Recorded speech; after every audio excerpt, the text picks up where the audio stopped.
33 if Kyle do it. I'm just quizzing myself on cars class.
almost touched.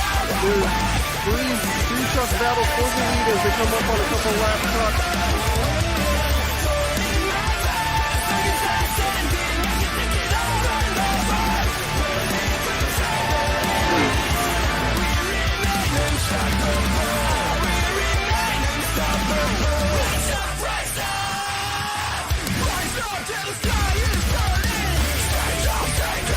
Luis is definitely not going to let him in. Here's Pearce with the second. He's going to take him 3 wide down to 5. Luis tries to go block and Luis flips. And here comes Chris Smith off turn number 4. Wesley Pistol might have a shot at the win here. Here they come to the line. Oh, he gets the back. And Pistol.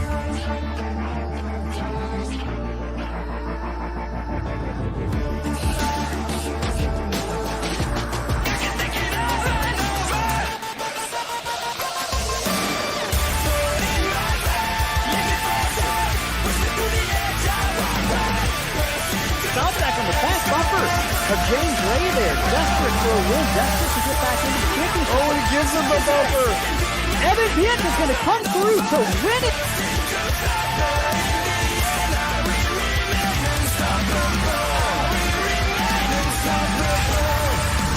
Koontz hanging tough. Oh, Jones is loose. He's going to drive up into him. Can Koontz hang on to it off the corner? Koontz gets it.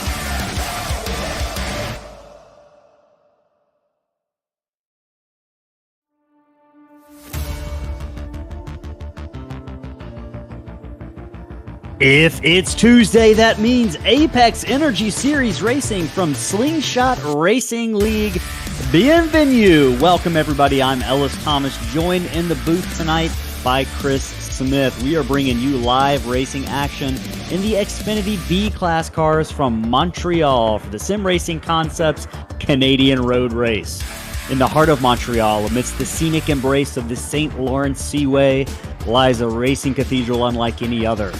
Circuit Gilles-Villneuieve is a track that has witnessed legends in Formula One, Champ Car, and Grand Am, and now it's poised to ignite the thunderous roar of stock cars. The historic circuit nestled on the Isle of Notre Dame wasn't always a temple of speed. Initially, it was conceived as a visionary playground for the Expo of '67. It hosted the world's future technological aspirations. But destiny had more exhilarating plans for this island and replaced the laughter of Expo visitors in 1978. With its twisting passages, high-speed straights, and unforgiving hairpin turns, Gilles-Villneuieve demands nothing less than excellence. It's a place where racers are forged and where the spirit of Gilles-Villneuive, the local hero who found glory and tragedy on this track, lingers in every corner.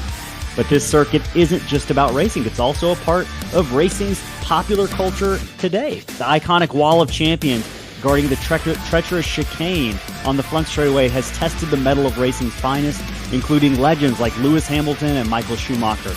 It's a corner that bites, where champions are made and reputations shattered. Chris, we just mentioned the Wall of Champions.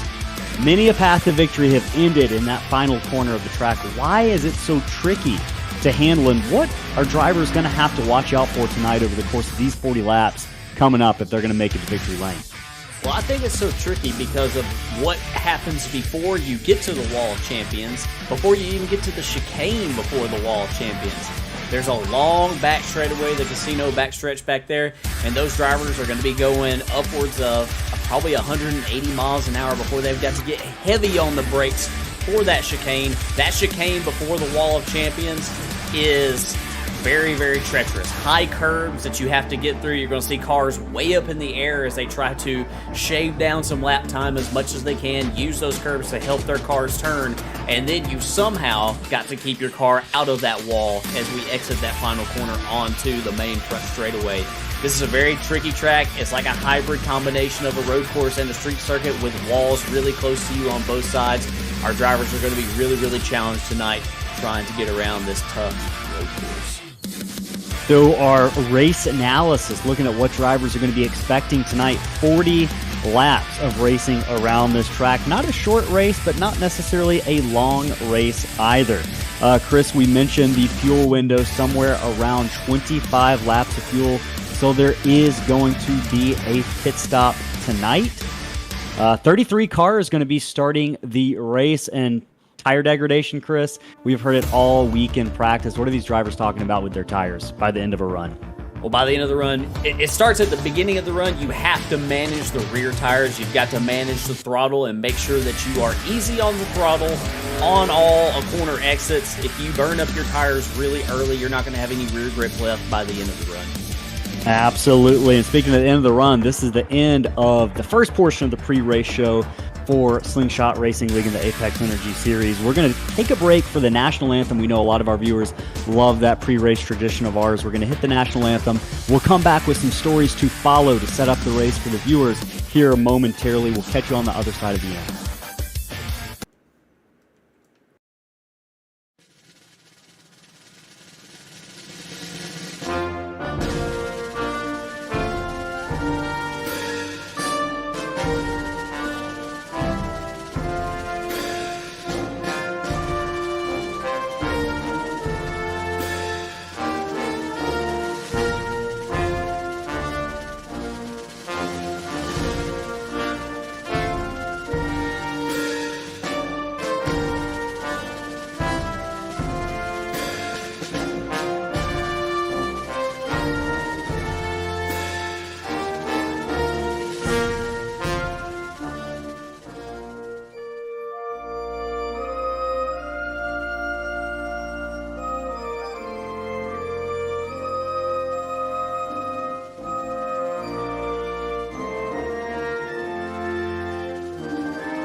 Welcome back, everybody. Thanks for joining us on this lovely Tuesday evening. I'm Ellis Thomas, joined by Chris Smith in the booth here for Slingshot Racing League and the Apex Energy Series. Fourth race of the season, Montreal, first right-handers of the season, Chris. Often when we talk about oval racing, you got 4 corners, but tonight's a little bit trickier. We've got 14 corners here at Circuit Gilles-Villneuieve, and it might help the audience and the viewers to be able to see what a lap around this treacherous road course looks like for these drivers. We're going to go on board with Justin Wilson coming to his first qualifying lap. Chris, I'm going to hand it to you. All right, so down here into turn 1, hard on the brakes. It's kind of a strange turn. You're right, then you're left. Now into turn 2 right here. Get as close to that curb as you can. Got to be careful not to spin the tires out of this right-hander right here. Easy on the throttle. Down this little short stretch right here. Get to about the 2 marker on the brakes. Get as much of that curb as you can. You be aggressive. That left-hander, come out to that wall, but don't hit that wall. Don't want to damage that car. Right-hander right here, try to stay close to the wall. Oh, sliding around a little bit is Justin Wilson, but he keeps it under control. He's super fast. Get a lot of that curb. You can be really aggressive with that curb right there. Out of this corner right here, underneath that GoDaddy bridge, close to the grass right there. This is a long DRS zone in real life right here for F1 cars. When you see the 4 markers, start getting on the brakes. Here's another curve you can be aggressive on. Get a lot of that. Get a lot of that one as well. Come out right next to that wall. It's been all scuffed up because this is a very, very dangerous wall. Down this straightaway right here, this is where we saw Robert Kubica have a really bad crash in F1. Start braking at the 4 marker. Some people might go to first gear. Some might stay in second gear, just depending on what point of the run you're in. Don't spin the tires. Slight little left-hander right here. Down the casino backstretch here. This is a long straightaway right here. This is a DRS zone in real life for Formula 1 cars as well. Upwards of, I would say, 180 miles an hour. You got to start braking early here for this dangerous chicane. And Justin does a nice job. He gets a lot of that left-hander, and he stays away from the wall of champions, and he's going to come across the line. This is going to be a lap of about 141.532. That is a really, really good lap right there. Absolutely. Great lap, Chris. Drivers really going to be watching out here in turns 9 and 13. We've seen those be kind of the really tough corners for a lot of drivers. The Wall of Champions, obviously, and then 9 being somewhat similar, just not as treacherous. So we're going to be looking at Justin Wilson. We're going to be looking at several other drivers tonight. And with that, let's set this race up for the viewers. If you are tuning in, we greatly appreciate you, whether you're watching on YouTube or Twitch. Go ahead and give us a follow, or if you're on YouTube, go ahead and subscribe to the channel. It doesn't cost you anything, but helps our channel grow. And I'll mention before we get going here, we are giving away a Kyle Larson 164th Valvoline Next Gen diecast to one lucky viewer in the YouTube chat tonight. All you got to do is pop on over to YouTube, subscribe, and then let us know you are there in the chat. Let us know who you're rooting for tonight. So what are the stories we are going to be following over the course of these 40 laps? First of all, Chris, road course ringers. We've got some guys in the field who are really proficient road course racers. Particularly tonight, I'm thinking about Matt Koontz and Nick DiCesare. And I gathered just a little bit of data. I'm not a big numbers person. I teach history, not math, Chris. But I was looking at Matt Koontz's iRacing stats, the driver of that number 13 car. Over the course of his iRacing career, has 550 starts on the road course. If you had to guess what his percentage of top 5 finishes were in those 550 races, what would you say? Oh, I don't know. I wouldn't want to guess. That's a lot of stats. That's a lot of starts. 33% of the time. One-third. That's really top good. Top 5s. In 2023, he's raced 87 races. 10% of those resulted in a win. So Matt Koontz is going to be a guy driving around that 13 right now. We're going to be keeping an eye on, as well as his teammate in the 00 Sunoco car, Nick DiCesare, also a known road course racer among the Slingshot ranks. So we're going to be keeping an eye on those guys. If you're just a regular Slingshot racer and maybe not used to the road courses, are you nervous about those two guys? Oh yeah, definitely. Right now it's we've got the payday guys 1, 2, 3, 4. Up at the top of the heap. But if I'm in that range right there of about 5th to 10th, that's who I'm looking to race against. I think those are going to be guys that I'm going to have to compete with. And, one thing that we'll also keep a track of tonight is who is going to be good at the beginning of a stint and who is going to be good at the end of the stint. We saw a little bit of that in the practice race on Sunday night. I think there's a pretty big speed difference between some of these guys from beginning of the stint to the end of the stint. So we'll be looking to keep an eye on that as well. Absolutely. So speed difference is going to be something we keep an eye on and are following over the course of the race. That's going to impact the leaders because they're going to have to make their way around lap cars, Chris, over the course of the evening. And we've seen it in that qualifying lap from Justin Wilson. You can't make a pass in every corner. Drivers, faster cars are going to have to be selective. And that's something we've heard race director Sam Maxwell talking about in the pre-race drivers meeting. We know you're the leader, but you got to be respectful of the cars when you're passing them and give them a heads up and kind of choose those places where you can pass. So we'll be keeping an eye on that tonight. We're also going to be looking at just drivers racing the track. If we're talking about keys to success, Chris, when we get to the road courses, you got to race the track and not those around you. If you race the track, we know you're less likely to have trouble. It's not a foolproof plan, but from my experience, and I think you can probably testify to this as well, road courses are a different ballgame from ovals when it comes to the mentality and the kind of the mental side of this. They really are. They really are. Yeah, you've got to just, if your brain is wired in one direction for ovals, you've got to completely rewire it in another direction here. And you brought up the speed difference between our drivers here, and for a lot of our drivers, this is something that they don't do very often. They're used to racing on ovals, and right now the gap is about, from first to 20th, is about 5 seconds. So there's a huge speed difference across the field between the drivers.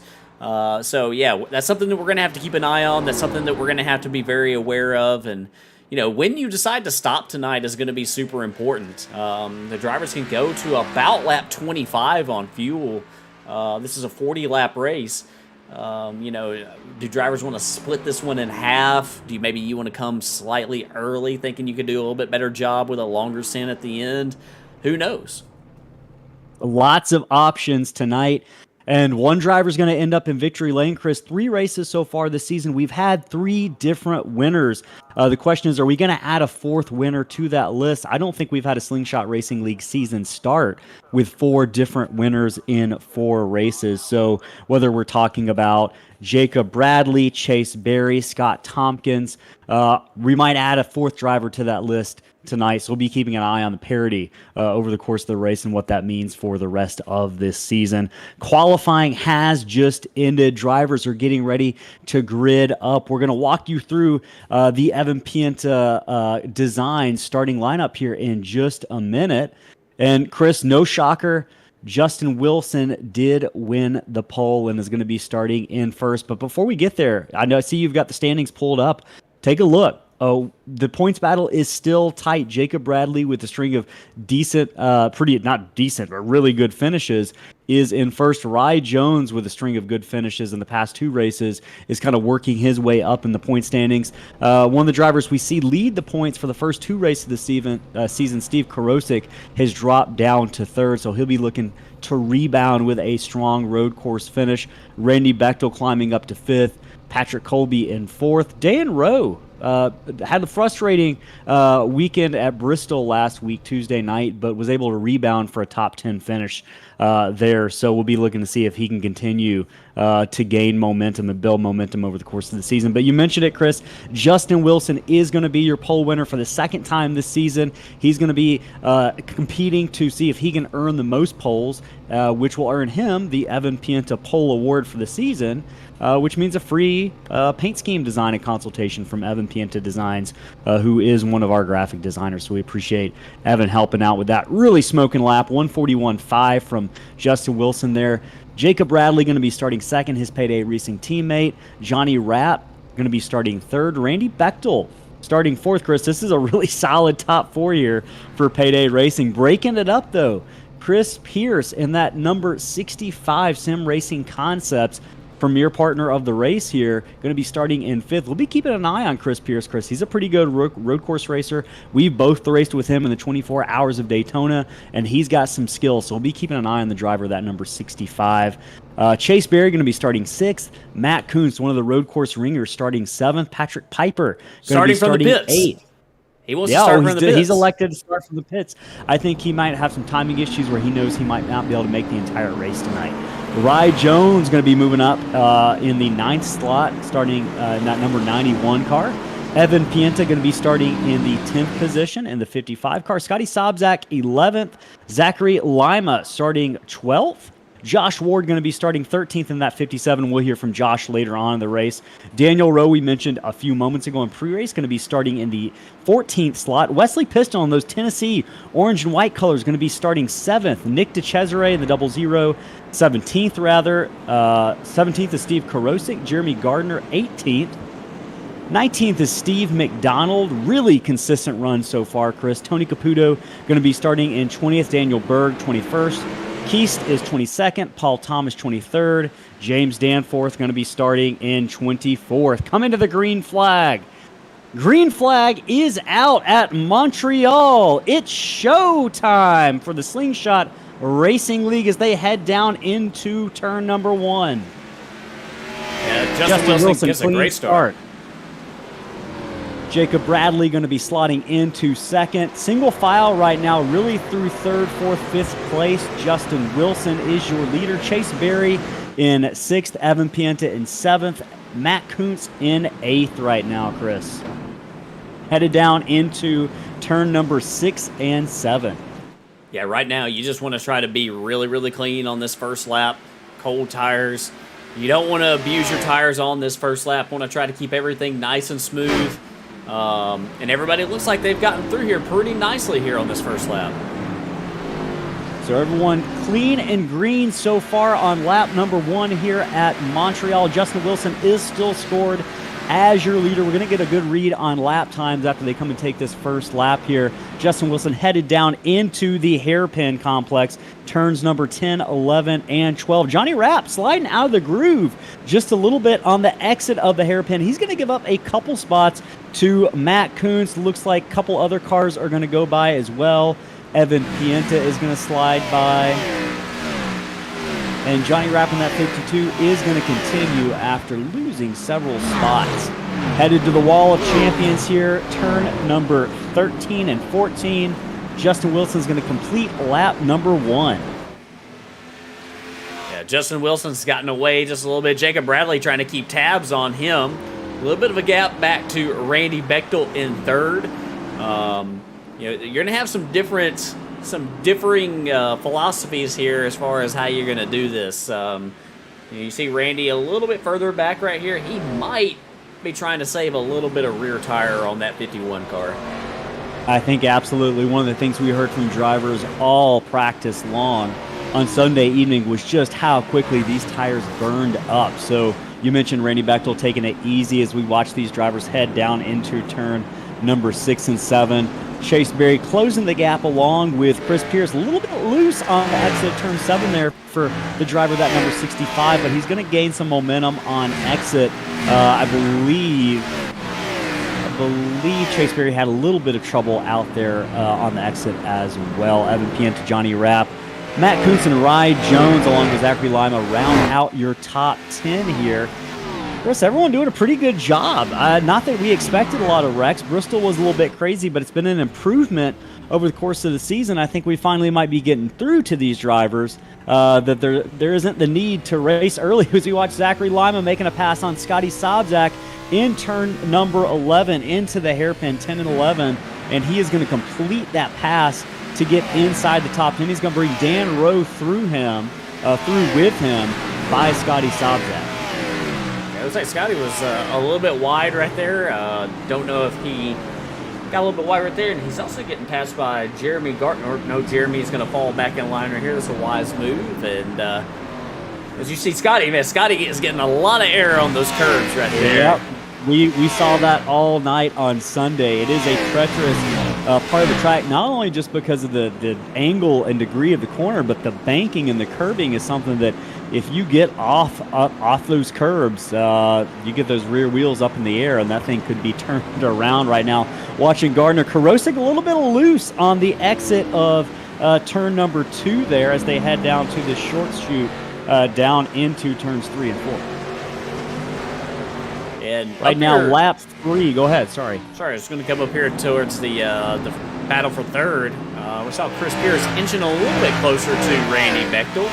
Looks like Randy stretched it out on corner exit right here, and back behind him is Chase Berry. We're riding on board Chase Berry before. I want to go back to this to give everybody sort of like a unique perspective where we get an idea of straightaway speed at the very end of the straightaway, like right before the braking zone.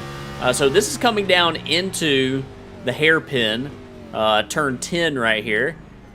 As Chase is, you see, he waits a little bit longer before he hits the apex right there in the middle of that corner. And this is coming up to Casino Straight right here, and I believe at the very end of this straight right here, we will get an idea of straightaway speed right before the braking zone, so we can see how he compares to Chris Pearce here. So it'll be like right about in here. So yeah, they're almost exactly the same. They're right on top of each other straightaway speed-wise. That's not so unexpected right now when the tires are very young in their life cycle. But I guarantee you'll start to see that change later on as we got a battle for the 6th position right here. Yeah, Johnny Rapp and Evan Pienta. Rapp working his way back around Evan Pienta on lap number 440. Evan Pienta going to drive it pretty hard down in there into 2. But we saw Johnny Rapp get out of the groove early in the hairpin. Gave up about 4 or 5 spots to driver that Mission Barbecue number 52. But he's earning them back the hard way here on lap number 4. Hey, I did want to mention we got a couple of Kyle Dewey fans in the chat rooting for number 33. They say he's a rage quitter on the road course races here. So we'll be looking out for Kyle Dewey. We noticed that. We noticed that on Sunday night. Yeah, he got a little frustrated Sunday night, and I think that he had seen enough. Yeah, he bounced early. So also in the chat right now, we got Maddie Campbell rooting for Lee Campbell, Dawn Hilbrens. We are glad that she is here, even though Tony is not here. Thanks for tuning in, Dawn. We appreciate your loyal viewership here. We appreciate it. We got some Rye Jones fans. Hey, if you're in the YouTube chat, let us know you're here. Qualify to win that Kyle Larson 1/64th scale diecast. Looking for the close battles around the field right now. Might be the battle for 7th right here. Yeah. Matt Koontz putting a lot of pressure on Evan Pienta. Ooh, look at that launch from Evan Pienta. Evan went down to first gear in that corner.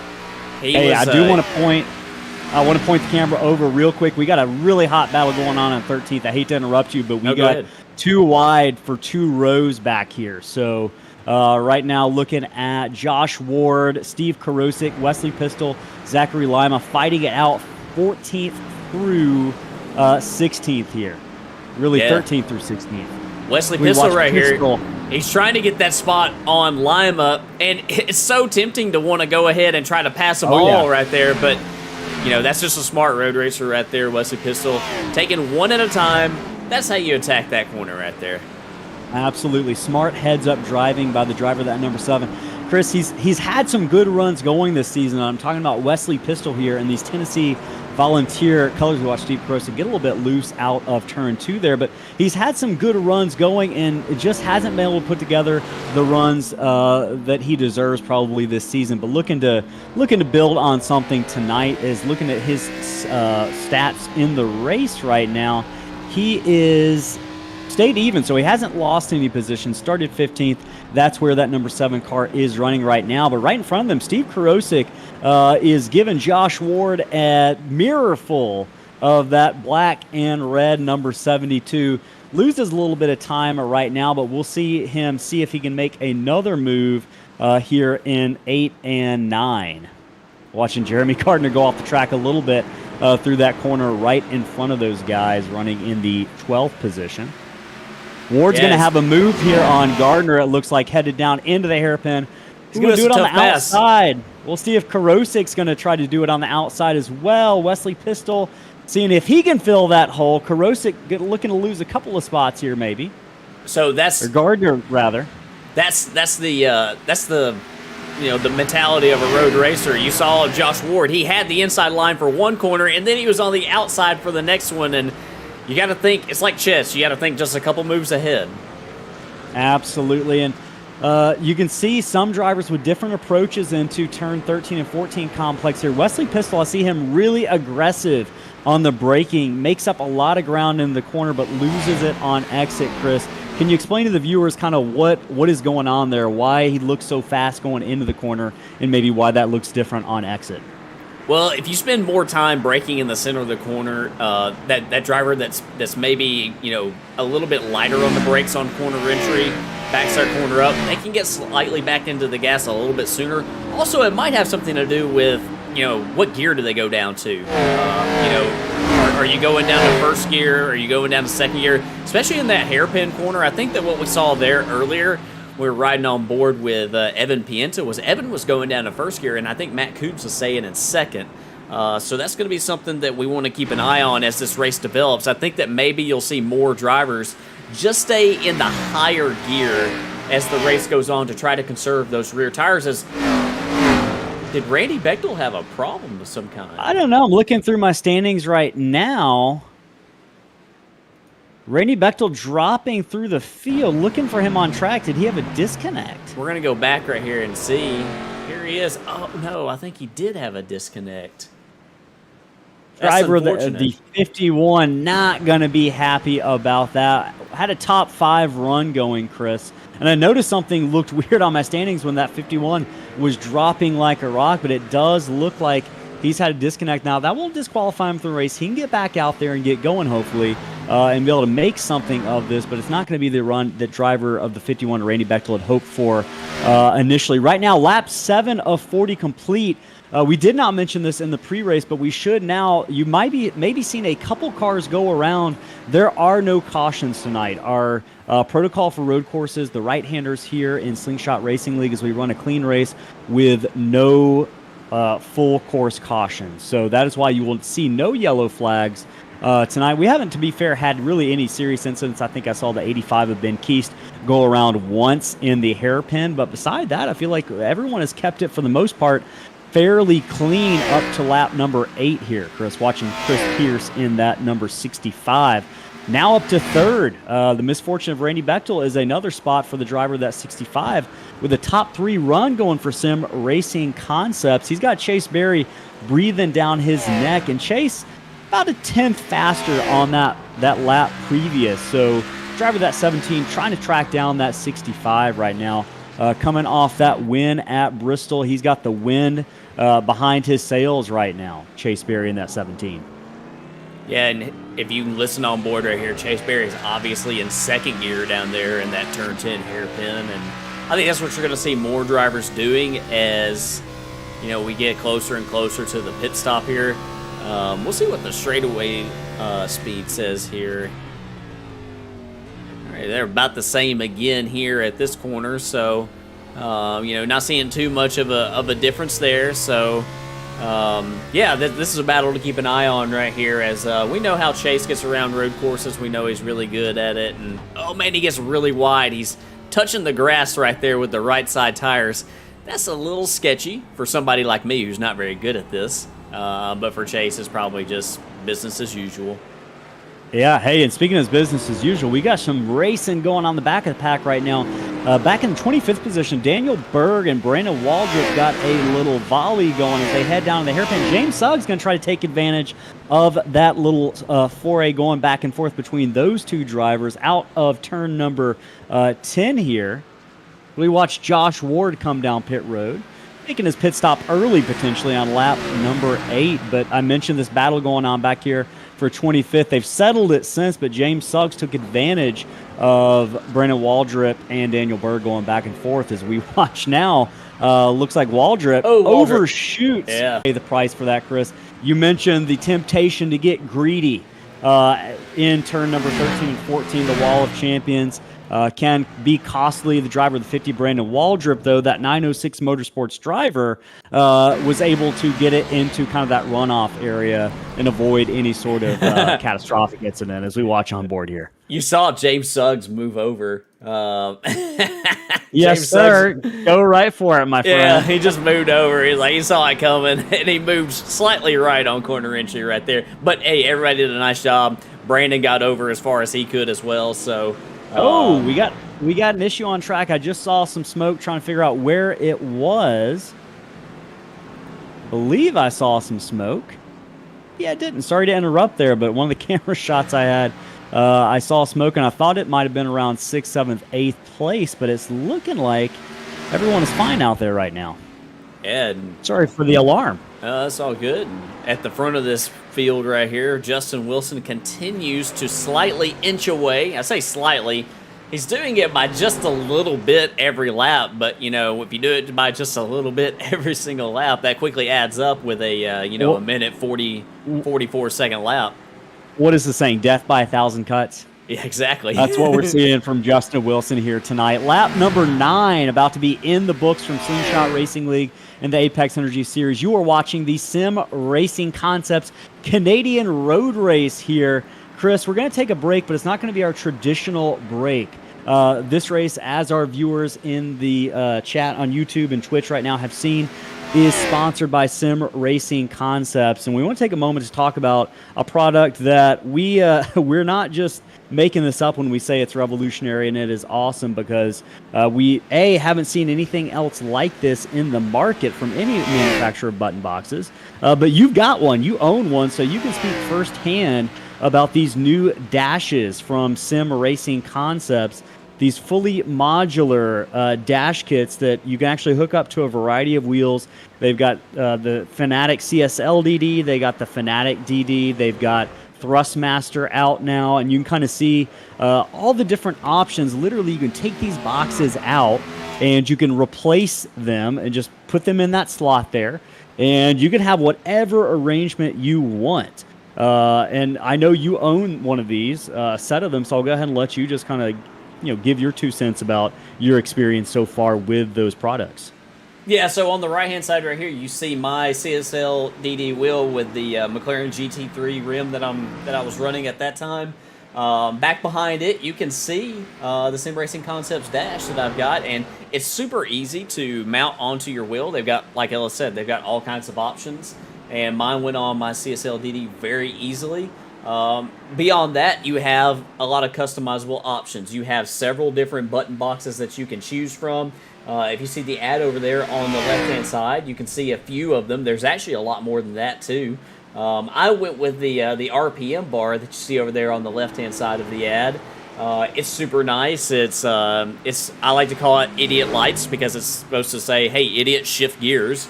And it's got several toggle buttons underneath right there for ignition, starter, whatever you want to map to it. Over there on the right-hand side, I've got a few knobs as well for brake bias. So, great product. It came shipped very well. Didn't have any issues at all with that. Everything hooks up really nice. It uses the SimHub software, so no complaints at all. Check them out. Sim Racing Concepts. They've been a great partner of ours, and this has been a great addition to my rig. Absolutely. I'm thinking about getting one myself. So simracingconcepts.com. Hugely affordable, almost more so than anything else out there right now. Chris, I want to jump to the battle for 6th position as we look back at the track here. Is Circuit Gilles-Villneuieve in Montreal, Canada. Evan Pienta in the number 55 taking heat right now from 13 of Matt Koontz. I know we've got some Koontz fans in the chat, and they have let us know. Matt Koontz tracking down Evan Pienta, running some very fast laps, a little bit faster on average over the course of the evening. He's lost a little bit of ground since I brought him up. That seems to be the curse of the broadcaster here at Slingshot Racing League. But I don't know if it's Johnny Rapp in 5th position, the 52, but he's created, I'm seeing a little bit of a logjam from about 5th all the way back to 10th with Scotty Sobczak.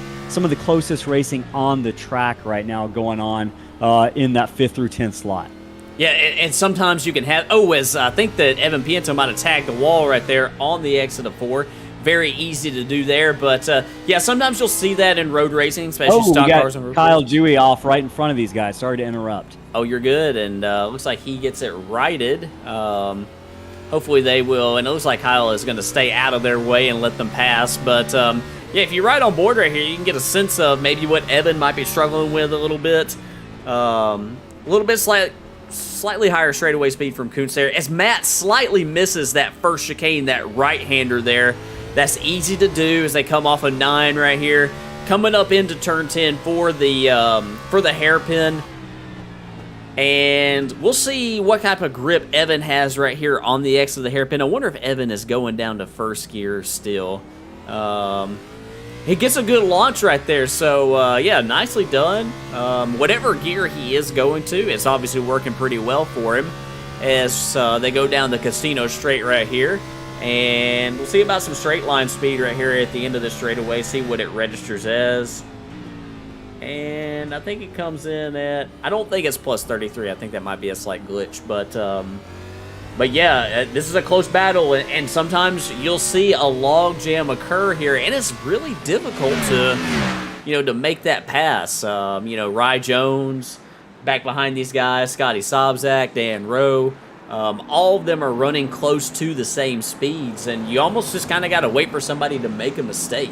That's the only way that you can make a pass is, just hope that somebody behind you, or in front of you, I should say, makes a little bit of an error, and you can, if you're close to them, you can just pounce on it. Hey, and we do have a battle going on for third. Right now, Chase Berry has tracked down Chris Pearce. They're just working their way by a lap car who got off track for a moment, so I think that killed the momentum of the 17 a little bit. It's going to open him up to attack. As Chase Berry slides. Yeah, overshoots it. Got greedy there. I think that was Randy Bechtel, and I think that maybe Randy was peeking to the right side, and yeah, that's exactly what happened. Randy was peeking to the right side, and I think it caused Chase to just overshoot that corner just a little bit. Yeah, you can see the 51 making the 17 just a little bit nervous, and Chris, that goes back to this idea that we talked about in the pre-race. You got to race the track. I know it's easy to look in that rear view mirror. You do have to do that to a certain extent, but Chase Berry heard footsteps from 51 there, and it proved a little bit costly. He's going to gather it up. He's going to be able to go on here on lap number 12, talking about Chase Berry, last week's winner at Bristol in that 17 car. Chris, I just want to take a moment to appreciate that beautiful paint scheme the driver of the number 17 has. That blue that just sparkles in the daylight here. So again, we agree that's one of the best looking paint schemes we've seen all season, the driver of that number 17. But right now, watching this battle back in the 6th, 7th, 8th, 9th position, Evan Pienta working on the back of Rye Jones here for 7th position, headed down in turn 1. Yeah, Koontz and Jones both get around Pienta, so I don't know if Evan had a little bit of trouble or if they were just, we know that they've been really close, but Pienta loose there. I think Evan's struggling with rear grip right now.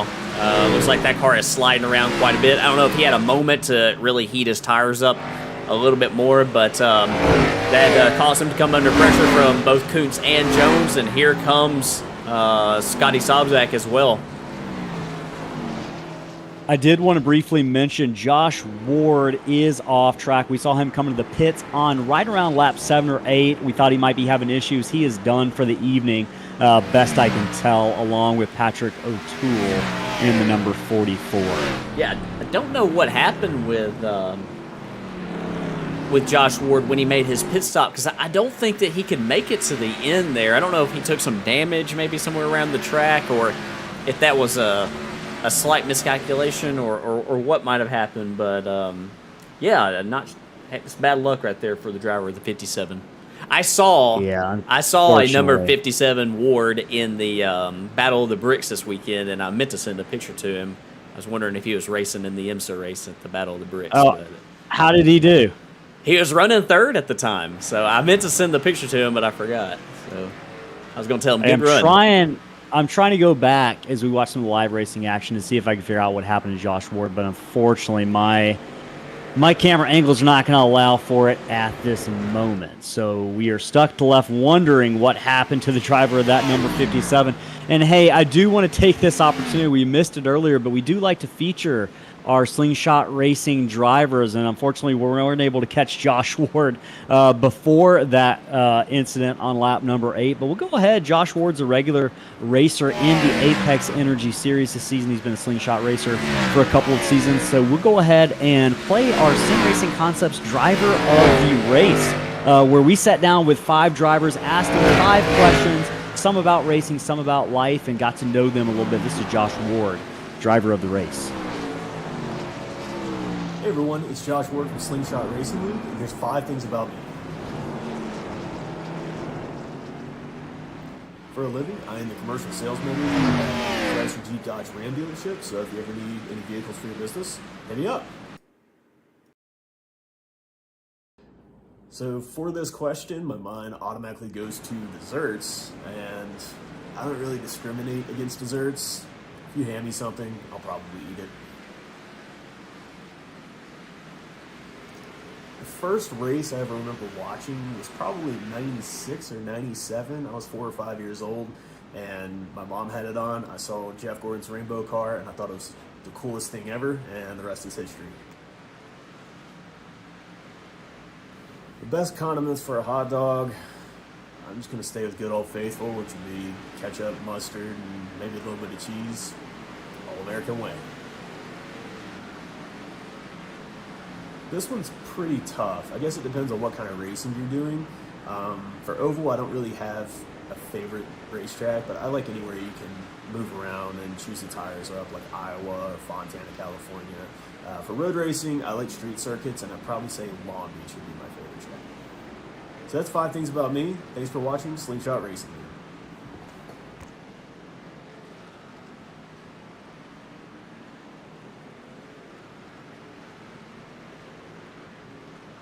All right, so you're looking live at one of the best battles on the track right now. Evan Pienta getting worked on and worked over by Daniel Rowe here. I know we've got Scott Tompkins in the chat. Scott, we're thinking about you and your family. Dan Rowe looking to put forth a valiant effort to honor you tonight. 68 working on the 55 car around in front of them. Ben Keast looks Going to like. come back on the track. The 85 is going to stay low. 55 and 68 both able to work by the driver of the number 85. It looks like Rowe working now for a couple of laps to see if he can set this pass up on Evan Pienta. Scott, Oh that no, driver Ben! number 85 right in front of these guys. Just got a little bit hot into the corner to the driver of that number 85. Not going to flinch Dan Rowe or Evan Pienta here. Rowe seeing if he can set up Evan Pienta into the hairpin. He looks like he's at least going to wait till turns 13 and 14 if it's going to happen, though, Chris. Yeah. Oh, maybe not. Yeah. Loose on exit for Pienta. It's going to open the door for Dan Rowe. He's not going to be able to capitalize on it right now, though. Yeah, Evan's doing a lot of sliding around right now. I think that he's abused his rear tires just a little bit too much. Right on board with Daniel Rowe right here into this game. All right, he's giving a little bit of a gap right here. I think that he is trying to set up, hoping that he can get a good run off of this final corner, get back to the gas. Man, that's a lot of patience right there on the gas. That's why he's got some pretty good long run pace right now. So doing a really nice job. Peeking to the left. All he's trying to do right there is get out of Evan's mirror. You'll see road racers do that a lot. Trying to get out of the driver in front of your mirror, just to get them looking around, get them thinking about it. You might pressure them into a mistake. Absolutely. You saw that impact that Randy Bechtel had on Chase Berry's own teammate earlier, so it's definitely something these drivers are feeling tonight. Lap number 16 about to be in the books here for the Sim Racing Concepts Canadian Road Race from Apex Energy and Slingshot Racing League. We watched the battle for 9th and 10th right now. Chris, lots of people going off in the chat right now rooting for their favorite drivers. We got lots of people saying what good racing this is. We're proud to present that to everybody. If you're watching the YouTube chat right now, let us know you're here. See if you can get an entry. All you have to do is chat any comment you want as we watch this pass for the 9th position. Dan Rowe's going to pull it off on Evan Pienta, and he's going to go on his way. We've seen Pienta, like you mentioned, sliding around multiple times. But if you're watching on YouTube right now, let us know you're here in the chat. Qualify for a chance to win that Kyle Larson 1/64th scale diecast. We'll draw a random winner here at the end of the race. Yeah, that was a great Look pass. at through the field. Yeah, Very good pass. I was going to go back and just show everybody since we missed it in the broadcast. Yeah, that was a great pass by Dan Rowe right there. That's a brave pass to make right there. That's a really, really tricky corner, and he did a nice job. Before we go through the field, just want to bring up a quick change in position right here. Rye Jones has gotten around Matt Koontz in the battle for the 6th spot, and he's brought Scotty Sobczak up to the rear bumper of Koontz. So got some position swapping going on right here in the back half of the top 10.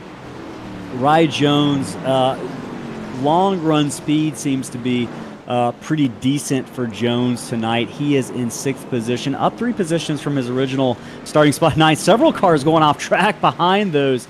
See him in the background a little bit in the runoff. I think that those were a couple of lap cars here on lap number 17 of 40, almost halfway, Chris. We talked about the fuel window opening up somewhere around lap 25, but before that, we did award stage points to the top 10 on lap number 16, as you saw a lot of action going on there for those drivers competing for stage points to be added to the points. I'm watching Zach Lima right now, along with Steve Karosik, to see if these are scheduled stops. Based on what I'm seeing, I believe they might be, at least for Karosik.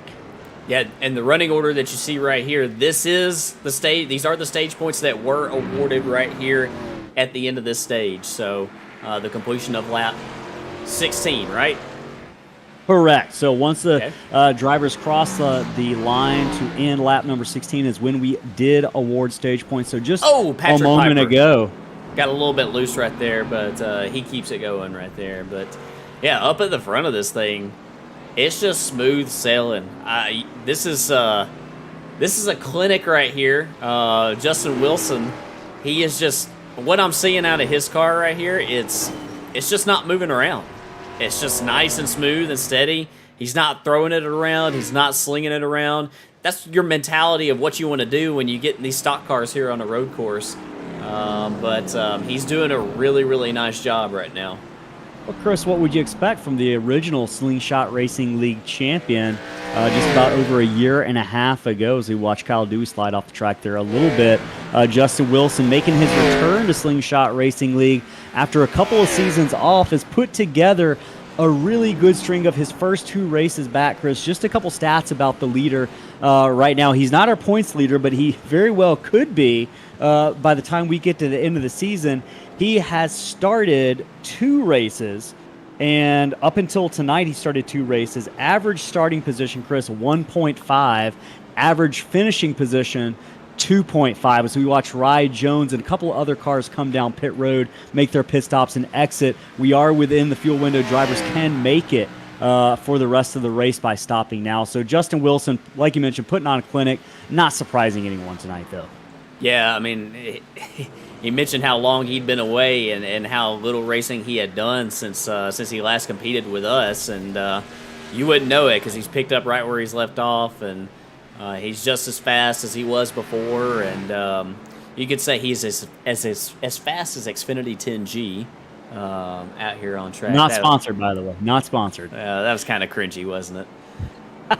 It's just as cringy as the real drivers. You've been watching the NBC broadcast for a little bit too long. And the Dale Jr. download, probably. I have.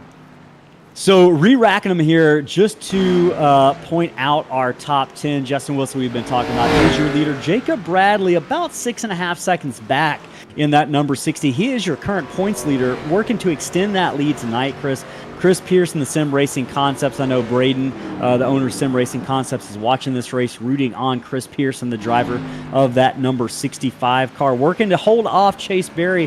One of the closer battles on the track right now, going for the 4th position as these drivers head down into the turn 6 and 7 complex. I like to call it the parking lot because of all those cars there, but Chase Berry working the back bumper of that number 65. This is a battle for 3rd position right now. Yeah, and just really quickly, want to give a quick shout-out to Jacob Bradley. You know, we're talking about the pace that Justin Wilson has. Jacob Bradley is, not letting him get any further away than what he's been here for probably about the past 10 laps.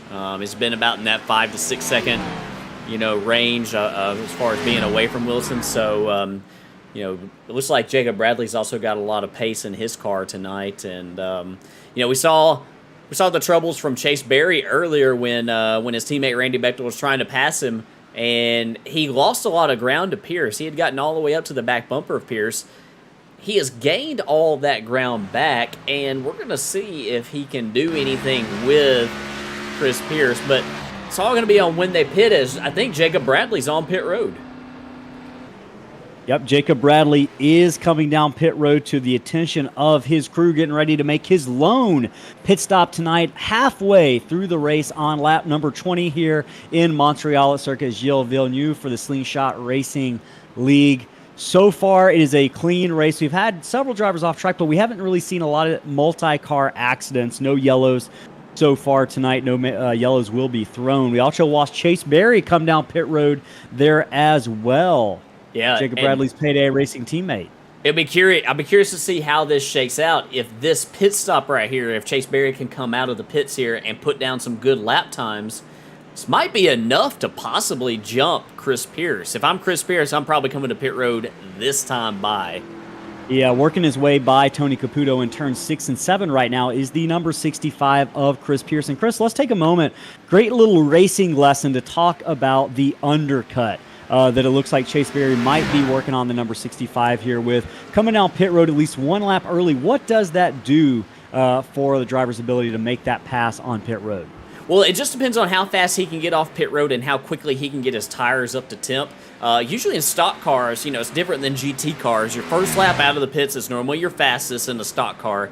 And so if you're able to come to the pits, make your pit stop a lap before a person that's really, really close to you, possibly somebody who is maybe directly in front of you, you might be able to come out of the pits, put together a really fast lap out of the pits. And even if that driver pits the next time, and you were able to gain maybe a second on them, that's a second that you're going to jump them. So, that's a common strategy that we see in road course racing is, Chris Pearce is going to come this time. He didn't have a choice. He had to come this time, so that's a good call on his part. We'll see if he can maybe put together a really fast outlap himself. Hopefully he didn't push that in-lap too hard. Sometimes if you're trying to battle against somebody who has done that, you'll try to push that in-lap, like, well, I can't give up this spot. I got to make the most of this one. But that can get you in trouble sometimes by trying to push older tires far. So hopefully Chris Pearce will still be close to Chase Berry. But we see Chase coming down the front stretch he's coming here. down the front stretch. Might have gotten held up by the 20 of Suggs a little bit, but it's not even going to be a question of whether he's going to beat the driver of that number 65 out. So the undercut working pretty well for Chase Berry, last week's winner at Bristol, driver of the number 17 car. But right now, everyone on lap number 21 is chasing down Justin Wilson, who we've been mentioning a little bit in spurts over the course of the broadcast. Chris, I do want to check in on the driver in 9th place. It's shown in 9th. My scoring is acting a little bit weird.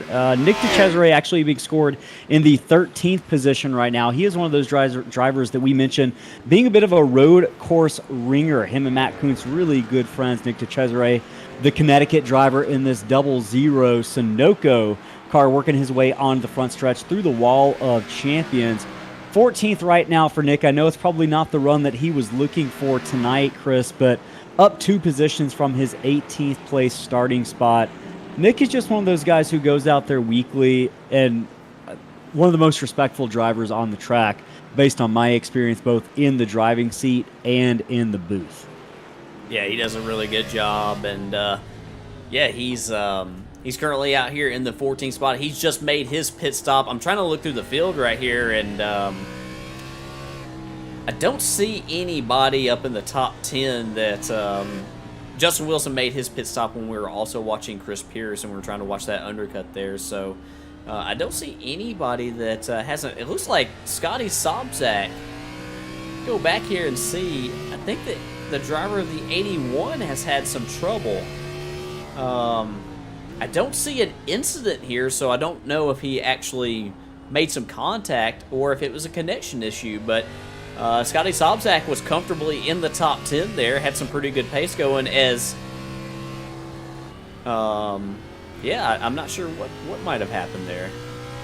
Yeah, might have had some connection issues. We saw connection issues for Randy Bechtel earlier in the race. Now the driver of the 81 falling victim to potential connection issues. And Chris, that could have some implications in the point standings right now. Scotty Sobczak, I think he's not probably where he would be in the point standings with drops not being counted in until we get later on in the season, but definitely going to hurt his chances at making a title run this season with the finish that he's likely to get here. Right now being scored in the 26th position, Scotty Sobczak out of the race for the time being. Looking through the field at other close battles we've got going on, see if we can key in on anything. We might have a We might have a connection issue to the server right now. Oh, yeah, you are right. We might need to do a quick reboot, potentially, Chris. We want to go ahead and skip to an ad reel. Yep, and we'll go to an ad, and we'll try to come back on the other side of this break. Absolutely.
All right. Thank you for sticking around during that brief technical difficulty interruption. We're back here. Slingshot Racing League Apex Energy Series presents the Sim Racing Concepts Canadian Road Race here. Race number 4 of the Apex Energy Series season.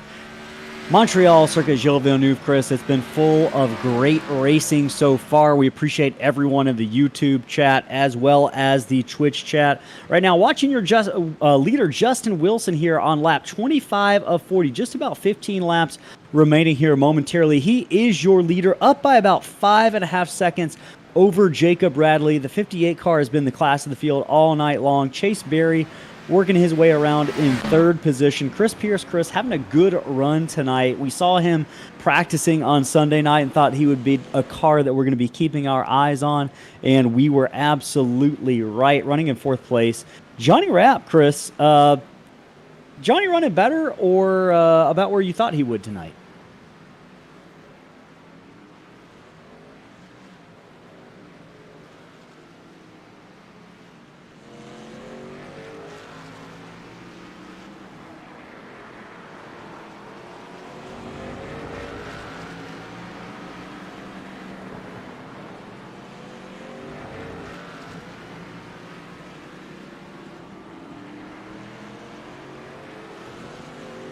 We've got some good races. We got some exceptionally good road racers running the top 5 and really throughout the top 10. Rye Jones, really good run going in that 91, sitting in the 6th position right now. He's a guy who his ability to get through a race, we saw him really struggle over the course of the late model season over the summer, Chris, but he's put together some really good runs this season.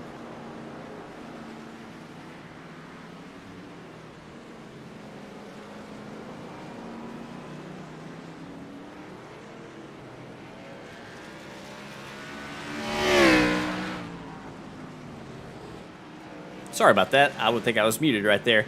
Yeah, Rye Jones is having a great run tonight. He's done great all season. And one thing that I wanted to bring up is I remember having a conversation with Rye Jones about road course racing because we found ourselves near each other quite a bit in some of these road races. And he brought up that recently he felt like he hasn't qualified as well as what he needs to.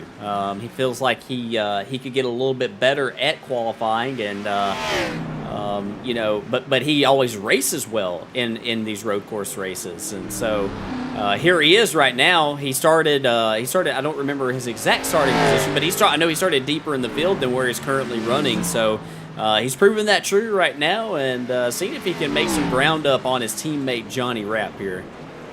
Yeah, working his way on Johnny Rapp. And hey, another battle on the track. It's not about to be a battle anymore. Matt Koontz and Evan Pienta trading blows for 7th and 8th as they head down into turn 10, the hairpin. This is a battle for 7th. Koontz is going to get the better of Pienta there on the exit of 11 and 12 as they head down Casino Straight towards the Wall of Champions on the front stretch here, Chris. Look back here and see if we can see anything that might have happened to Evan Pienta that caused this. I saw maybe he had some trouble. Oh, slides through into the Wall of Champions. Oh, no. Evan Pienta, hard contact on the front straightaway here. Just really got way too hot. He is just crawling down the front stretch. Several cars going by the driver of the number 55, Chris. That's the first car I've seen all night, I think, that has just fallen truly victim to the Wall of Champions. I thought for a minute there he might make it through without tagging the wall. He tried his best, but couldn't avoid it. Yeah, he got in there really deep. I'm not sure what happened. It's almost like he might have had a hardware problem of some kind, because he's on the... It almost sounded like he hit the... I'm not sure, but yeah, it's almost like it caught him by surprise in a way. So let's go back and see that air that he got over the curbs. Yeah, there. That's what did him in. That's what did him in. Here he is following Koontz. Koontz is on the brakes like normal right here, and here comes Evan. Evan tries to stay out of everybody's way. He does the best that he can to not take anybody out, and that's a lot of damage to that car, unfortunately. But he's still out here rolling around, albeit probably going to be way off the pace. Yeah, there is some more interesting racing going on. Back in 22nd right now, Chris. Steve Karosik running in 11th, trying to work his way by Lee Campbell and James Suggs here as they head down into the turn 10, 11, and 12 hairpin complex. This is a battle, not a battle, but it is some racing action. Karosik on the lead lap, having to be really cautious about working his way by two lap cars that do have some speed, but just not quite as fast as the driver of that number 72 and your third place runner in the point standings right now. Karosik making his way successfully by Lee Campbell in the 14. Now he's going to set his sights on that number 20 yellow and white Woo Woo Garage car. Yeah, here comes Karosik. See if he could set up James Suggs maybe for a pass down the front stretch right here. Yeah, and Suggs is going to breathe it just a little bit and let him pass. Good move from a driver who's a lap down, giving some respect to a lead lap driver there. I had a moment of panic for a second when I saw Justin Wilson drop off my leaderboard. I thought surely not, but he is still your leader. Up about 7 seconds right now on Jacob Bradley. Leader's working lap number 28 of 40 here. Just 13 laps remaining. Been a fairly tame race so far, Chris. We know from the outset we weren't going to have any cautions thrown by race director Sam Maxwell, but generally speaking, I think the Evan Pienta incident is probably the hardest contact I've seen all night long. So been fortunate to avoid those most of the evening. Yeah, and I think that Evan Pienta has brought his car to pit road here. See if the crew can do a little bit of work on it, or if he's going to get back out there. So unfortunate night for Evan. He was running pretty good earlier. You hate to see that. Meanwhile, we got a battle going on right here for the third spot. We talked about Chase Berry making the undercut earlier. Well, here comes Chris Pearce coming right back at him, and this is going to be a battle I hope that we see to the very end of the race, because these two have been running some pretty similar lap times. Saw Chase Berry chase down Chris Pearce earlier.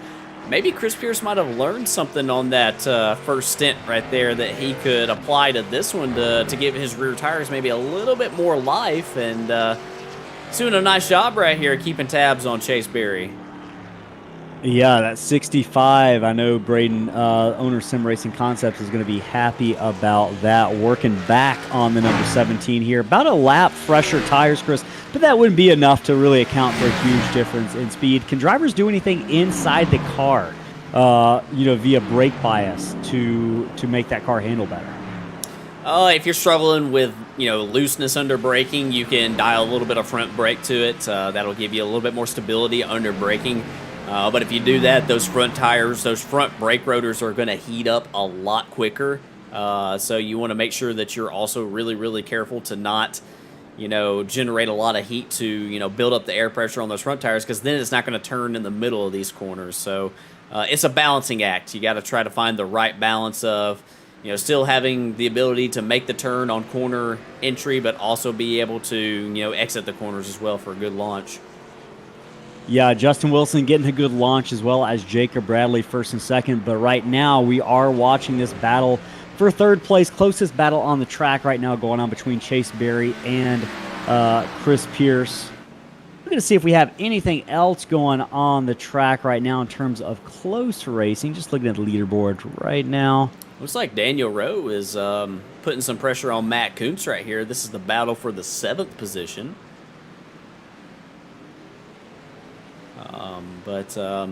Those guys separated by just a little bit right now, but that might be a battle to keep an eye on. It might that might change as the course of the race goes on. Currently, we only have I think 12 cars on the lead lap. So, Justin Wilson and Jacob Bradley up front really putting a whooping on everybody else. Yeah, absolutely. 10 cars. I don't know if I would have had the over-under on how many cars would be on the lead lap, but 10's probably right about around where I would have guessed. But, of course, Chris, there are 10 laps left in this race. So we're about 3/4 of the way through. If you're watching on YouTube, we appreciate the view. Same for Twitch. Go ahead, give us a follow, or if you're on YouTube, subscribe. And if you're on YouTube in particular, comment in the chat. Your comment qualifies you to win a 1/64th scale Kyle Larson diecast at the end of the night. Watching this battle head down into the hairpin between the driver of the number 17 and 65, Chase Berry and Chris Pearce, respectively. Headed down the final straightaway before getting to the front straightaway, hitting the wall of champions here, turns 13 and 14 here down the Casino Straight. Yeah, want to give a quick shout out to Randy Bechtel. Whatever the connection issue or whatever he had earlier, he got back in here as quickly as he could. Currently, he's just one lap down And he has battled up through these drivers who are one lap down. He's in the 16th position, and he is turning the fastest times on the track right now. He's really doing a nice job here, trying to salvage the best finish. Yeah, so those are the types of finishes, Chris, that make a champion, right? If we're talking about putting together a championship run, when we look at 15 races over the course of the season, it's going to be that 16th place finish instead of a 31st place finish. That's 15 plus points that Randy Bechtel isn't leaving on the table. And when you've got title races coming down to 4, 5, 6 points, that is a huge deal.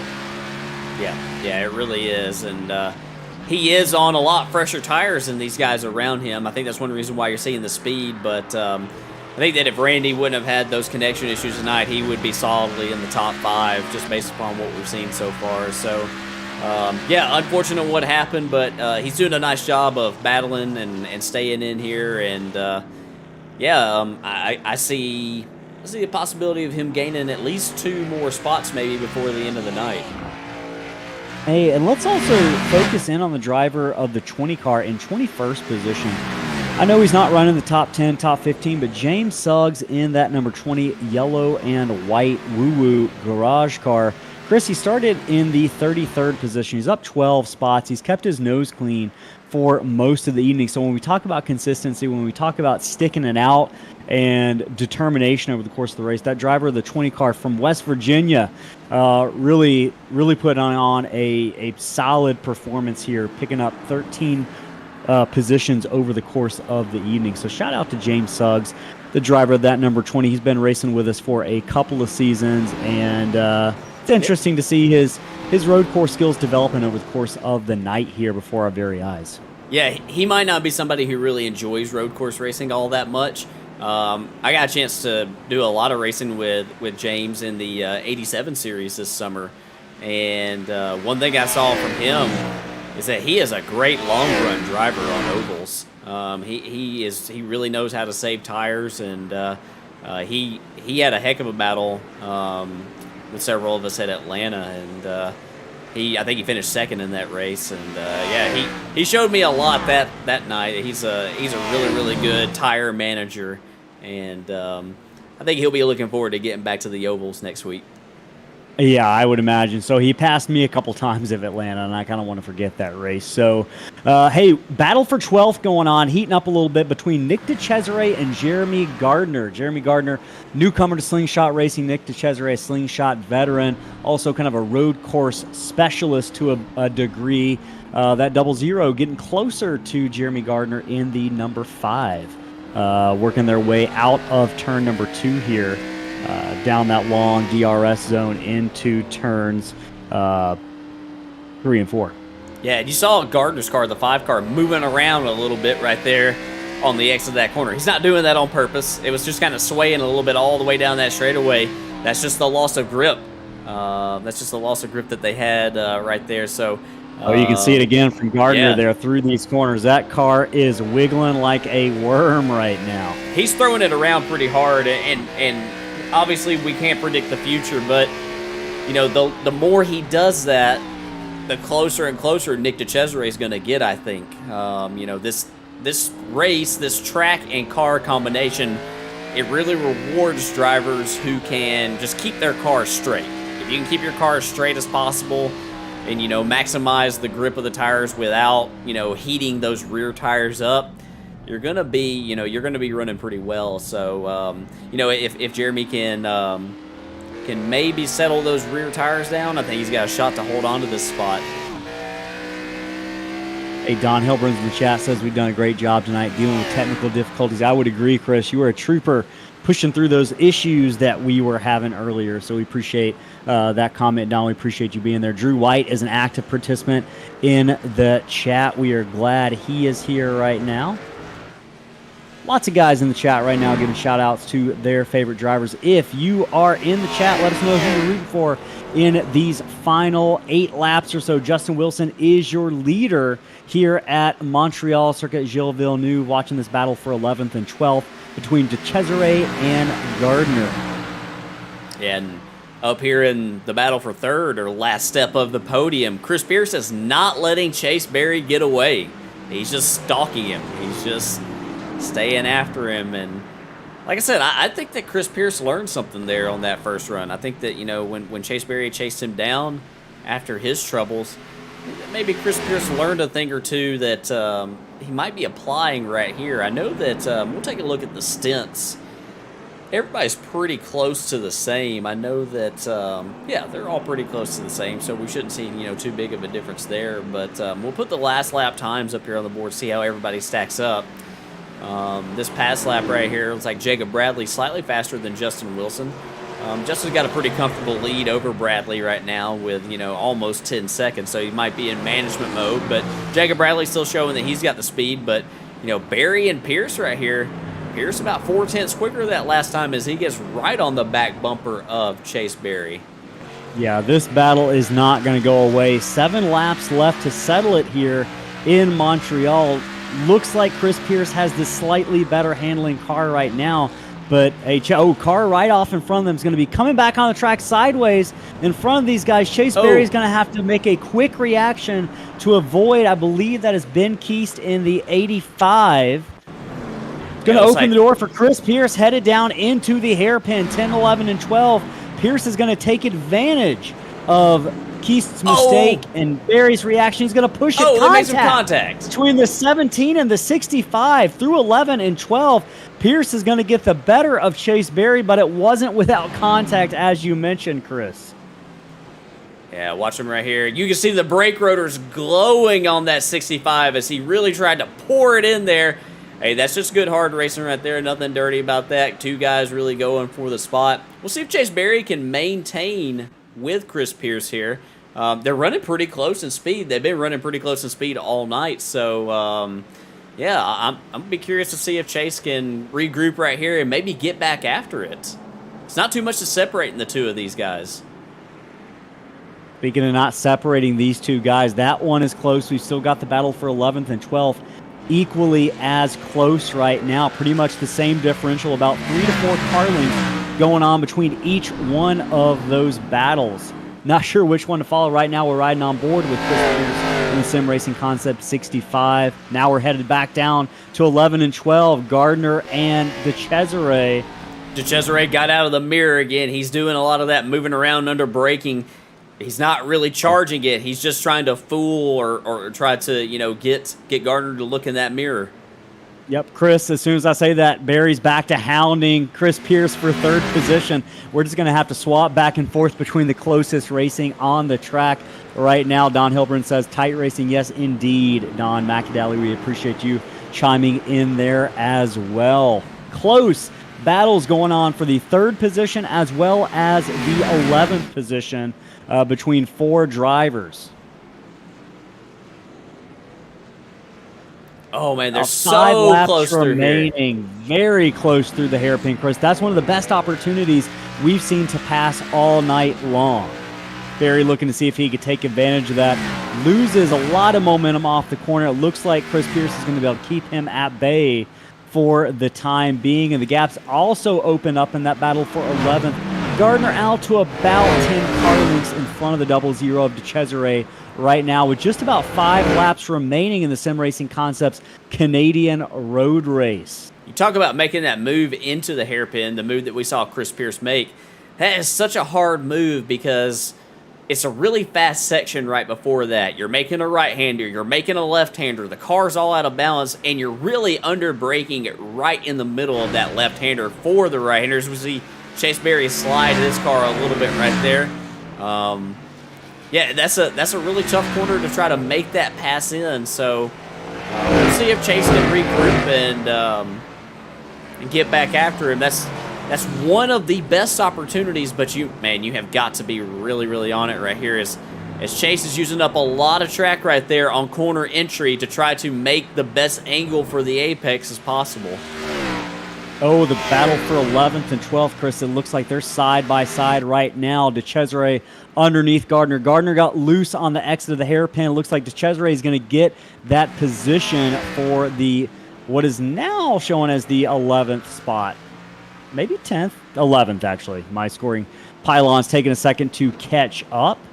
Oh, and DiCesare is, oh man, he was sideways into the chicane right there. That enables Gardner to get a little bit closer. DiCesare does a nice job, though, of not overreacting, keeping the car under him, not hitting the wall on exit. And he's able to maintain that 11th spot as Gardner goes wide now. And I think he was letting Justin Wilson go.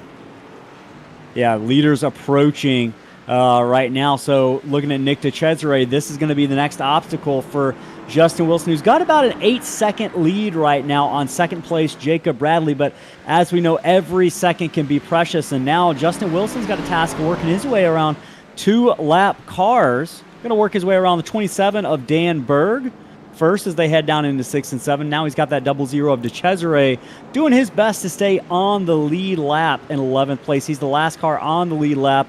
Going to let Wilson by here down this long straightaway as they head down into turns 8 and 9, headed down towards the hairpin. Oh, man.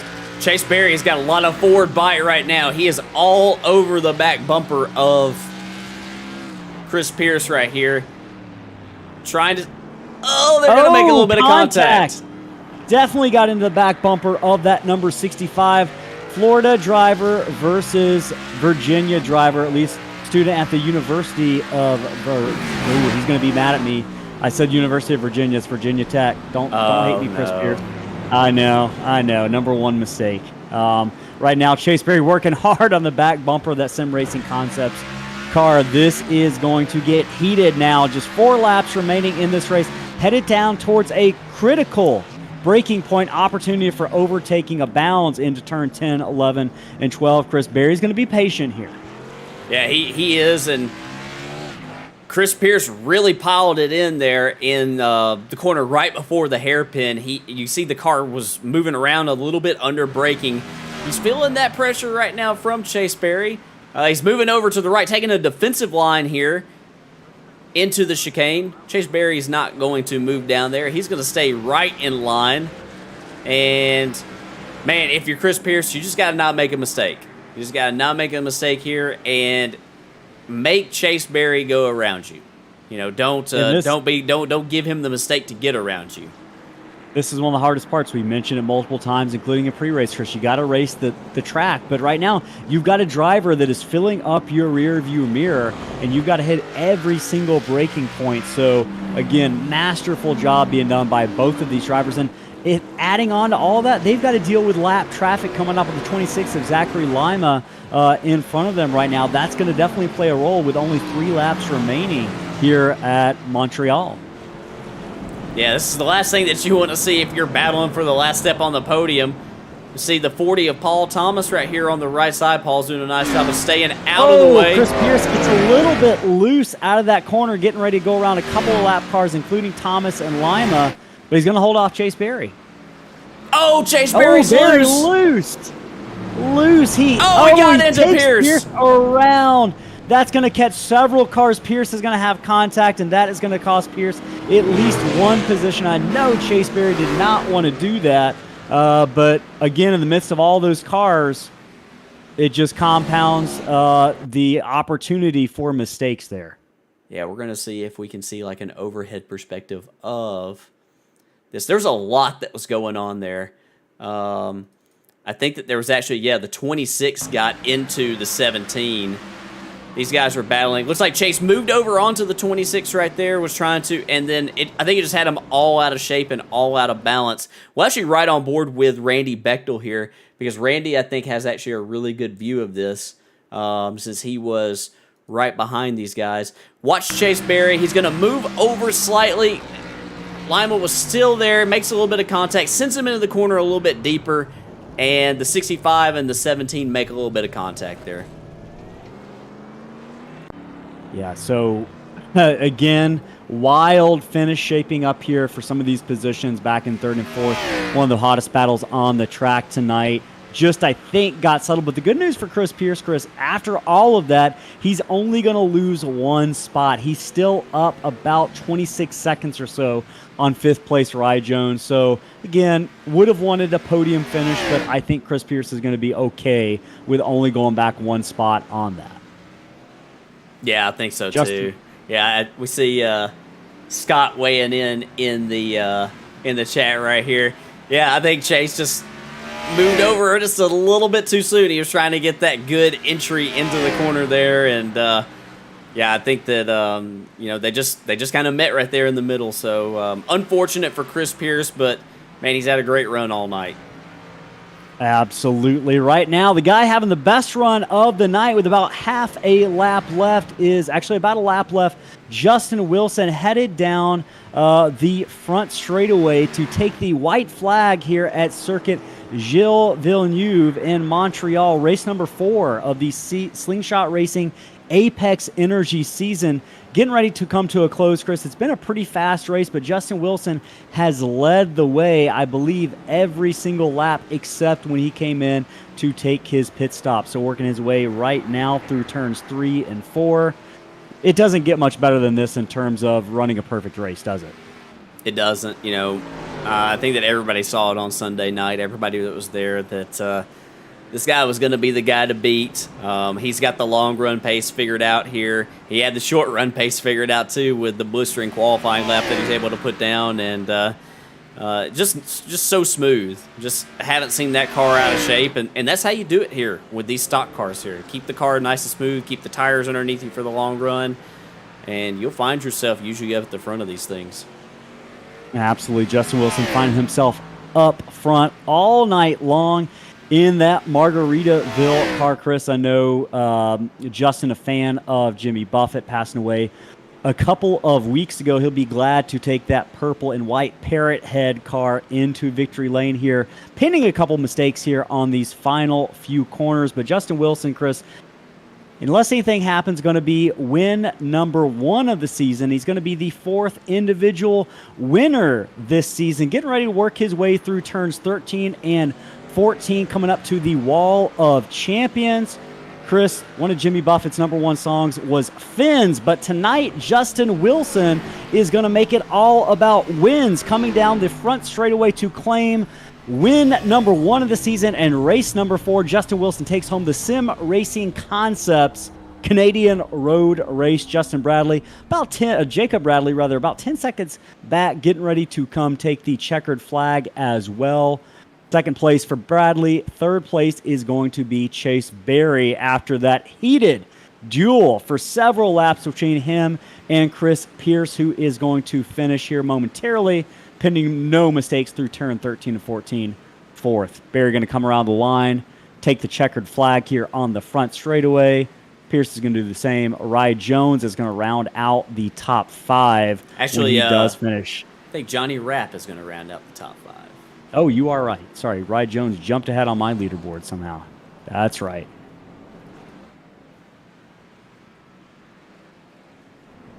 So that's going to be it. We're going to hear from our top 3 finishers here in Montreal in a second. Hey, last opportunity. If you have not subscribed to us on YouTube, go ahead and subscribe. Leave a comment in the chat. Let us know you're here, who you're rooting for tonight, and you can win a 1/64th scale Kyle Larson diecast. Last chance to do it now before we draw a winner. So we'll go ahead, take a quick momentary break. I don't know if we need to take a break, Chris. I think we've got the technology here to probably go ahead and pull Chase Berry into the broadcast booth. And hey, I already know the first question I'm going to ask him. Oh boy, here we go. Get your popcorn ready. Chase Berry, driver of the number 17, you are tonight's 3rd place finisher here at Montreal. Congratulations, first of all, on that finish. Oh, thank you, guys. Thank you. So let's just start where it ended. Walk me through, first of all, that contact that happened with just about 3 laps to go here between you and Chris Pearce. What happened there? So we was passing a couple lap down cars, and I know, like I said, we're battling for position and everything. I know he got through, and I got through, and then I think one of the lap cars hit me in the rear, and it got me really squirrely, and I really did not mean to turn him at all, and he just trying to save it. And like I said, I feel bad for him. You know, I really wanted to play it out and see how it was gonna go. I know, like, I apologize to him. He apologized for running me wide earlier. So I mean, we're, like I said, 1 for 1. They're evens. But like I said, I was really did not want to turn him I really did not mean to turn him at all.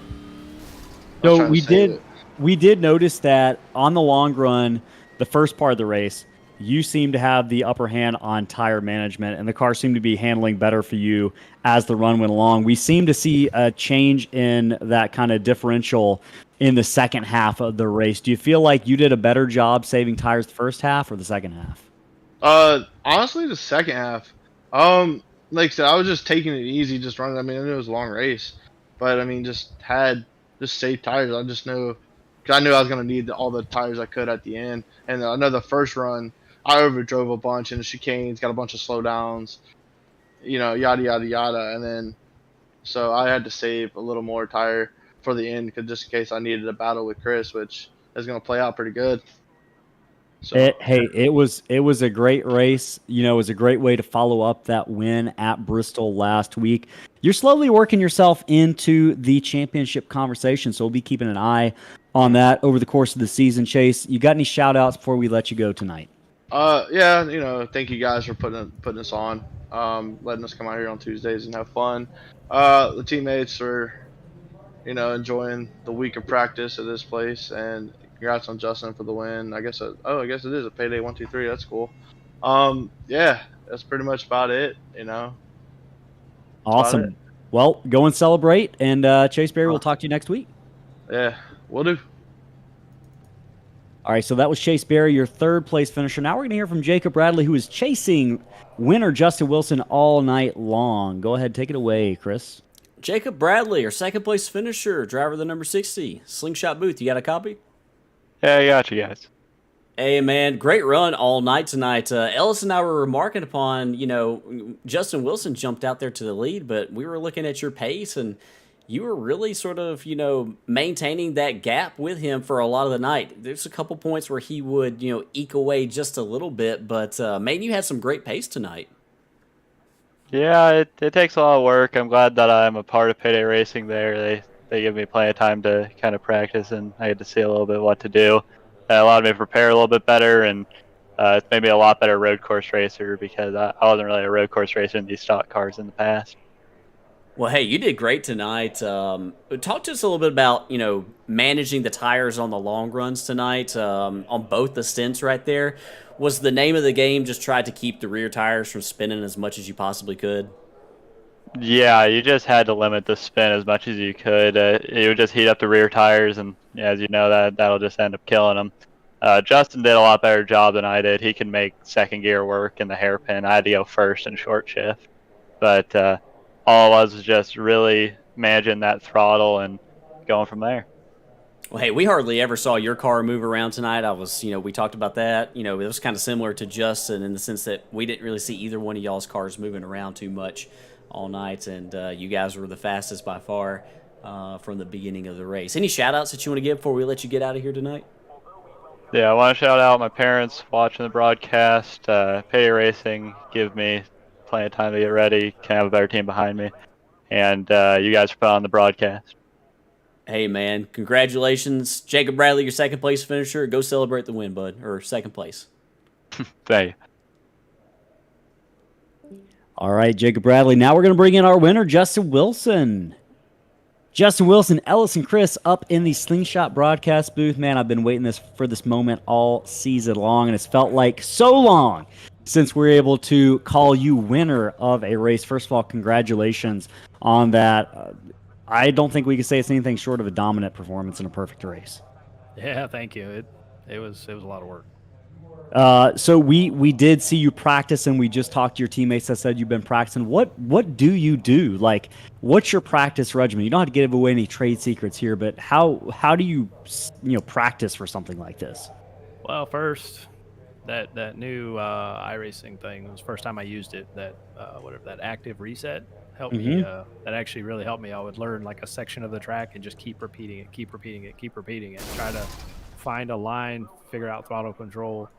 And then once I feel like I got a decent one, I'd go to the next set, and then so on and so forth till I can kind of get a whole lap together. And then especially this track, I noticed a lot of you can hit like a really good time, but at the cost of the rear tires. So I knew that just being easy on the rear tires, being extremely easy on the throttle, you save the tires, you'd have the speed the whole run. And that's what we've been practicing, is trying to do that. And it was difficult. Hey, well, you definitely, the practice paid off.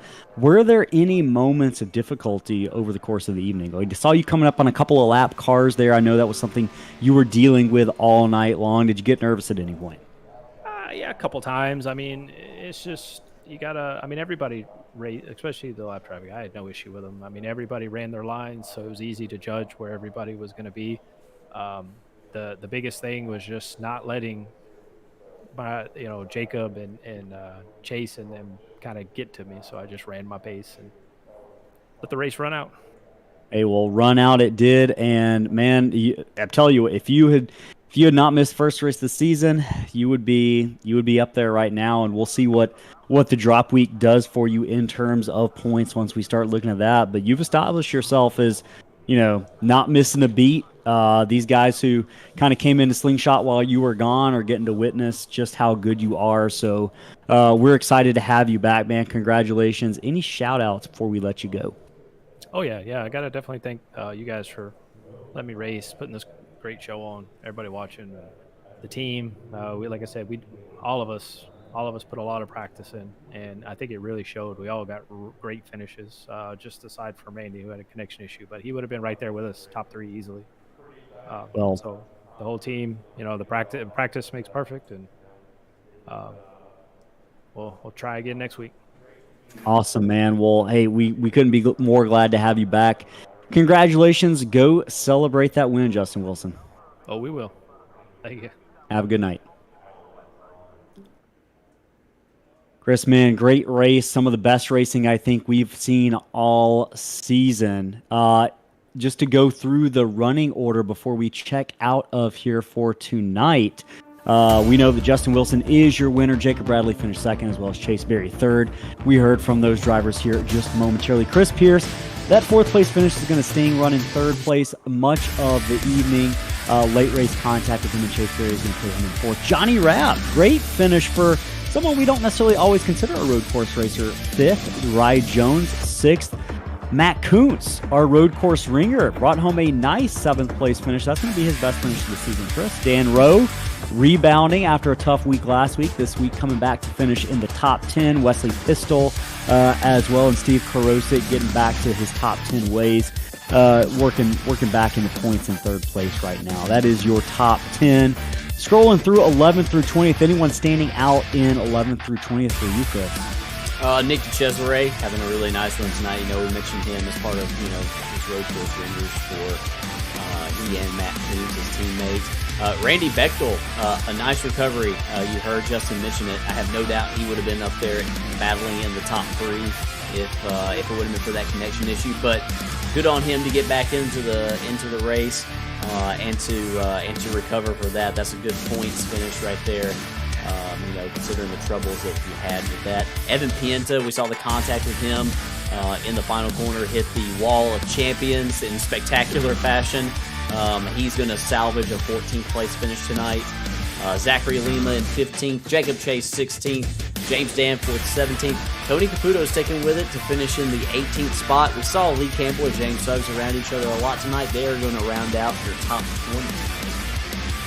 Yeah, and hey, shout out to Dan Berg in the 27, finishing 21st tonight. One of the things I was looking at before the race is he is kind of leading Team 906 Motorsports in terms of a 4th at Daytona, an 8th at Bristol, now almost top 20 here at a really tough road course. So shout out to the driver, that number 27. I think, Chris, the guy going to be disappointed with how tonight went, Steve McDonald. He had 2 4th-place finishes in a row. Couldn't back that up tonight, but I know he'll be looking to get back to that next week at Charlotte. Also, Paul Thomas, perseverance pays off. 23rd position after. I know he had some issues tonight. Finishes 2 laps down. Great job for Paul there. A couple other 906 drivers rounding out the top 20. Scotty Sobzak, I think, might have had some connection issues. We're still not able to figure out what happened with Scotty. He's going to be rounding out 29th. Kyle Dewey, I know we had some Dewey fans in the chat as well.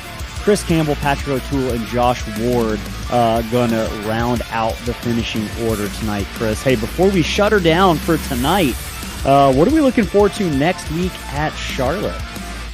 I think it's one of the best mile and a halves. Obviously, this is a crown jewel race in real-life NASCAR with the Coca-Cola 600.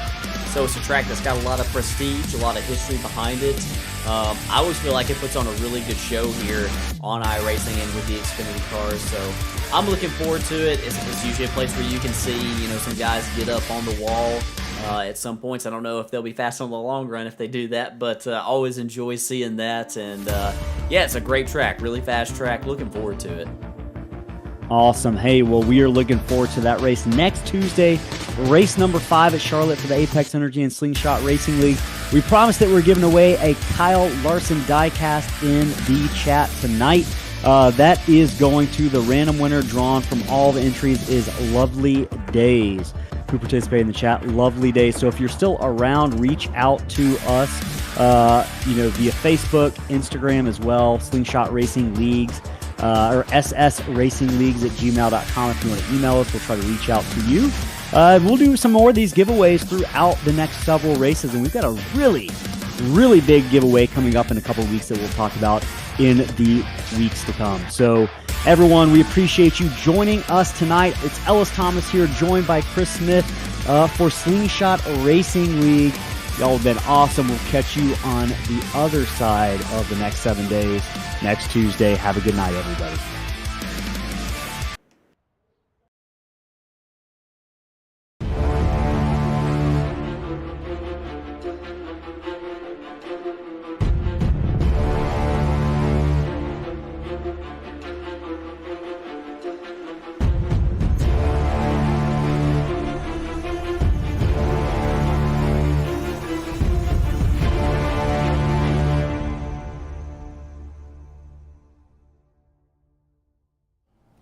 Are you looking for high-quality, affordable sim racing paint schemes and graphics?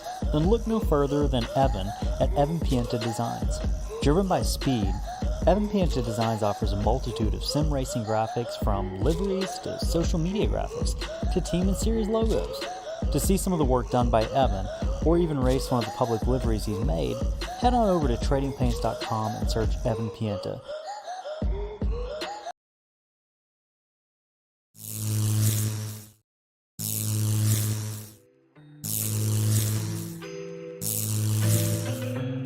How do we get these one-of-a-kind amazing trophies? Well, we were fortunate to find UD Awards when we started our league. We reached out and we connected with Christopher, and we got started designing these one-of-a-kind works of art. The process was easy from start to finish. After just a few revisions, we finalized each one of them, and the team at UD got to work building each trophy from scratch. They're a small team, but they've got the ability to do just about anything your brain can imagine. And don't worry, if you're not an artist, they've got an entire catalog of unique trophies in pretty much any material you can imagine. Wood, acrylic, glass, and in the case of last season's trophy, metal. The best part, they're affordable. If you're looking for a trophy for your event or league, the choice is simple. UD Awards can give you exactly what you want.